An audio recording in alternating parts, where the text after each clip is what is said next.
Dans votre programme, vous avez énuméré pas mal de problématiques qui concernent la ville de Celeron-du-Maroni, telles que le foncier, le développement économique, les conseils des quartiers.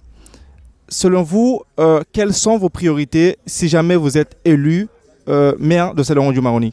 Nous avons tendance ici à croire qu'on ne travaille que lorsqu'on est embauché par la mairie, par les services de l'État. Mais non, le plus gros pourvoyeur d'emplois en France, ce sont les associations. Ce qui fait le lien entre le développement économique dont je parlais et les associations, le développement des associations. Les associations aussi peuvent se développer, créer des emplois en s'appuyant sur la mairie et encore si la mairie arrive à leur mettre, si la mairie accepte de leur mettre des techniciens capables de faire ce travail-là à disposition. Nous, dans notre programme, on a cela. La mise à disposition de techniciens qui puissent accompagner ces associations sur les demandes de subventions, qui puissent former ces associations sur la gestion, parce que l'association, c'est une entreprise. Alors le foncier, c'est un problème grave en Guyane. Mais dernièrement, il y a pas 3 mois ou 4 mois, j'étais à une réunion sur les SDUC, donc les zones de droit d'usage collectif, où le préfet de l'Intérieur nous disait: si vous avez un vrai projet, l'État est prêt à céder le foncier. L'État n'est pas en Guyane pour conserver le foncier. Nous étions hier à Tchéké-Parti, qui est un quartier à Saint-Laurent-du-Maroni, informel mais quartier. Nous étions à Jakarta, nous étions à Colombie, ce sont que des quartiers informels où aujourd'hui, cette partie-là de Saint-Laurent-du-Maroni, quand je dis cette partie-là, ce sont ces habitants, ils logent ou ils s'hébergent dans des conditions qui ne sont pas dignes aujourd'hui, en 2020. Donc nous, avec ce projet de récupérer et d'avoir une réserve foncière de la commune de Saint-Laurent-du-Maroni qui nous permettra, dans un premier temps, de construire ou d'accompagner ces gens à la construction. Donc on parlait de l'autoconstruction.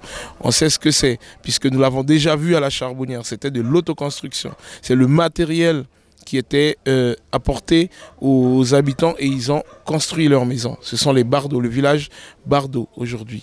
Donc c'est, je veux dire, un domaine qu'on peut développer. Je ne sais pas pourquoi on l'a arrêté. Si la commune et les autorités n'ont pas les moyens de construire pour accueillir tout le monde, eh bien il y a un savoir-faire. Et ce savoir-faire aujourd'hui à Saint-Laurent-du-Maroni, nous souhaitons l'exploiter. C'est aussi de partir dans des négociations avec les capitaines qui ont aujourd'hui des associations en gestion et ces associations gèrent les SDUC, les zones de droit d'usage collectif. C'est de négocier, c'est de discuter avec ces capitaines en leur disant voilà comment nous pouvons vous aider. Voilà ce que vous souhaitez, eux ils vont nous dire ce qu'ils veulent. À partir de ce qu'ils veulent, nous on va apporter ce que nous pouvons en tant qu'autorité, en tant que mairie. Vous avez aussi cité les conseils des quartiers dans votre programme. Comment allez-vous procéder pour mettre en œuvre ce projet? Nous, notre vision de la chose, ce n'est pas d'imposer quelque chose au quartier. Ce conseil de quartier sera composé d'habitants du quartier, d'un élu qui sera le référent de ces conseils de quartier. Et le conseil, avec ses problèmes et sa vision, donnera son idée, apportera son idée lors de ces réunions avec cet élu. Cet élu est le responsable de ce conseil de quartier, viendra voir le maire ou le conseil municipal et exposera le problème de ce quartier. Dira voilà notre problème. Ce conseil, avec ceux qui vont présenter, le maire, ses adjoints, on va dire le conseil municipal, va prendre ces problèmes à bras le corps et dire voilà ce que nous pouvons apporter comme solution à vos problèmes. La politique aujourd'hui doit être un outil pour le citoyen et pas le citoyen un outil pour la politique. Et nous, c'est ce que nous voulons apporter. Comme je disais, c'est remettre l'homme au cœur de la politique aujourd'hui à Saint-Laurent-du-Maroni. Monsieur Alain Tomy, vous savez que Saint-Laurent est une ville qui est vraiment jeune de sa population, plus de 3000 naissances par an. En termes d'infrastructure, qu'est-ce que vous comptez mettre en place pour la jeunesse saint-laurentaise?